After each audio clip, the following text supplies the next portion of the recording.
Hello, welcome to The Worst Things. Today's story is Yesterday Was Thanksgiving, written by P.F. McGrail and read by Arthur Cresswell. Did you know that a scream can change your life? I found that out the hard way when I was fixing the shingles on my roof 2 years ago. It turns out that my daughter, Krista, was just fighting with one of her friends over a Barbie doll. The scuffle was completely forgotten 2 minutes later, but I'd had no idea what caused the scream. I panicked, slipped, and painted the bricks on the ground below an involuntary hue of red. Associative visual agnosia was the reason I couldn't use a toilet by myself after the fall. I still had all of my motor skills, I just didn't recognize the damn thing in front of me. White, round, and smooth could be a shitter or a baby's ass, so I wasn't gonna just start pissing on the object in question without more information. I could recognize shapes just fine, and I understood ideas as well as I had before, but the blow to my brain damaged the link between sight and concept. My wife, Melanie, was an angel. I really think moving on would have been impossible without her. She lived, laughed, and loved right alongside me. But more importantly, she suffered as I did. That's the definition of loneliness, you know.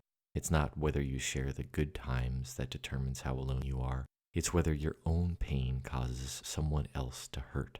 She suffered, and in doing so, she began to make me whole again. Things weren't the same, not by a long shot, but we created something new, and that thing became normal. The holidays were happy. We had a baby. The baby would grow up knowing me only in my brokenness, and would therefore always see me as whole. I insisted on being a person with something broken, and not a broken person. I shooed Melanie and Krista away while I cooked the entire Thanksgiving meal by myself. It was a hell of a challenge, but with post-it notes and patience, I made it happen. I was feeling normal again, real again, as I was able, literally, to put food on my family's table. The smell of Thanksgiving filled the air. Krista snuggled up next to Melanie, and they watched a movie. I could hear the baby crying gently in the distance. I felt warm and at peace. I was so excited to unveil the Thanksgiving feast. We had a delicious 19.13-pound tom turkey. Warm, fluffy rolls nearly tumbled out of the basket. There was enough thick, rich gravy to coat every morsel, and I made the cranberry sauce from scratch using my grandmother's recipe.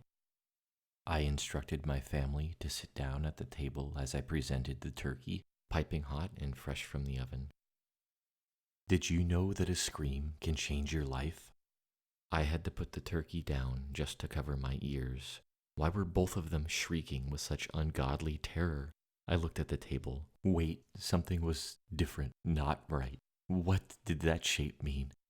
Horror slowly dawned on me. There was a raw turkey sitting in the baby's high chair.